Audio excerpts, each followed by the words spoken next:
Assalamualaikum warahmatullahi wabarakatuh. Saya Nindya Arendra Putri, NPM 22430073, akan menjelaskan apa itu distribusi database management. Dosen pengampu Bapak Dedi Irawan, Eskom MTI. Apa sih distribusi database management itu?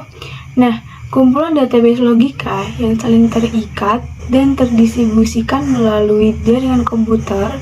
Sebuah manajemen database didefinisikan sebagai sistem perangkat lunak yang memungkinkan manajemen database terdistribusi dan membuat distribusi transparan kepada pengguna atau user. Database terdistribusi adalah karakter visual komponen-komponennya disimpan pada database yang terpisah, yang terletak pada node yang terpisah dari jaringan. Setiap node adalah suatu sistem dalam database yang terdiri dari database-nya sendiri, penggunaannya, dan DBMS lokal.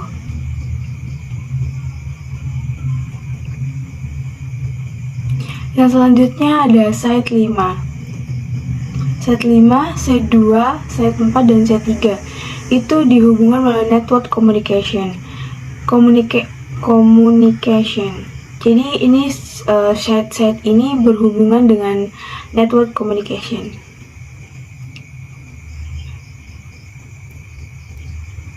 Di slide selanjutnya ada macam-macam DBMS.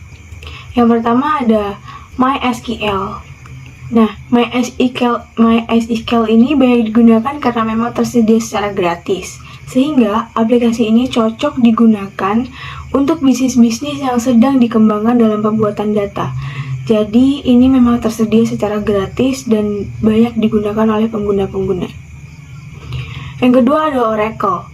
Oracle dapat memenuhi tuntunan fleksibilitas perusahaan besar, sehingga tidak heran jika software ini dijual dengan harga yang sangat mahal, dengan sistem komputerisasinya yang sangat rumit, dijalankan oleh pengguna, apalagi pengguna yang masih pemula.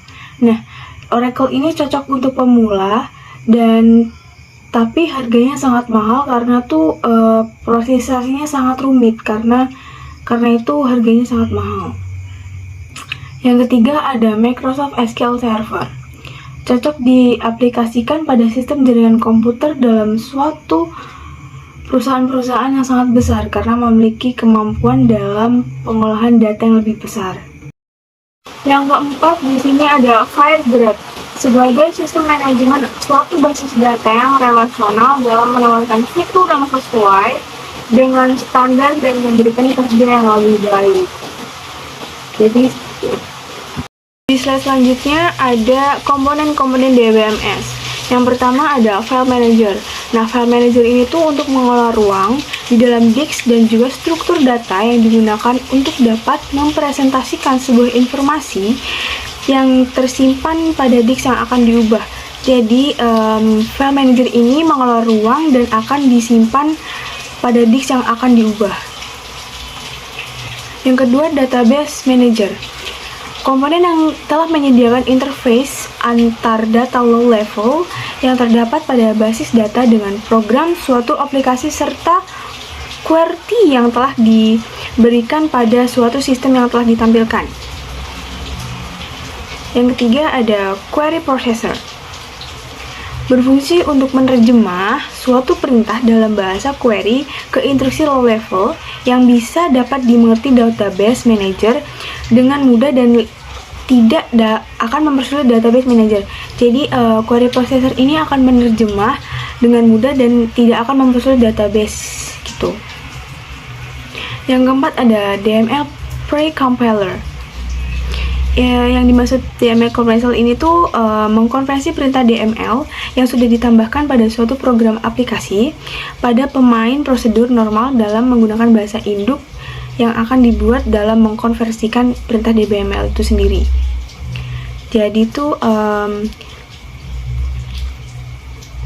mengkonversi perintah DML terus akan dikonversikan ke prosedur normal dan perintah DML itu sendiri. Di slide selanjutnya ada tujuan DBMS. Nah, apa sih tujuan DBMS itu? Tujuan DBMS adalah untuk menghindari suatu kekacauan dalam hal pengolahan data yang jumlahnya lumayan sangat besar dalam pengolahan data yang lainnya. Nah, agar basis data yang dapat digunakan secara bersama dan tidak akan membuat kita kebingungan dalam mengolah data yang akan dikerjakan. Jadi itu biar data yang digunakan tuh tidak akan dipakai secara bersama agar nggak bingung gitu. Selanjutnya, agar proses akses data lebih mudah dan cepat dalam pengolahan data yang akan dikerjakan. Yang selanjutnya, untuk menghemat ruang penyimpanan saat melakukan pengolahan data pada DBMS yang akan dilakukan. Nah, selanjutnya juga bisa membantu menjaga keamanan data dalam pengolahan yang akan Anda buat dalam DBMS itu. Jadi, DBMS itu juga membantu keamanan data kita untuk diolah ke database manajemen sistem itu sendiri. Yang selanjutnya ada mencegah dan menghilangkan duplikasi dan inkonsistensi setelah membuat data DBMS yang sudah dibuat.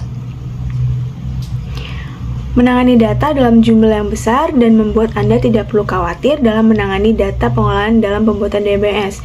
Nah, jadi database management system ini juga bisa menangani data yang sangat besar gitu loh. Jadi kalian nggak akan khawatir kalau misalnya data-data yang akan kalian upload ke database management itu sangat besar gitu. Jadi bisa diupload.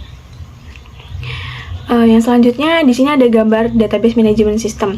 Yang pertama ada SQL statement, terus kemudian ke database, habis itu ke system call, habis itu dihantarkan ke data, terus ke database lagi, habis database terus ke CF server, habis ke CF server langsung ke HTML dokumen. HTML dokumen ini langsung dihantarkan ke visitor lagi. Nah, ini tuh adalah gambaran database yang akan dilakukan gitu. Demikian presentasi dari saya. Bila ada salah kata saya mohon maaf. Pada Allah saya mohon ampun. Billahi wa billahi haq wastabiqul khairat. Wassalamualaikum warahmatullahi wabarakatuh.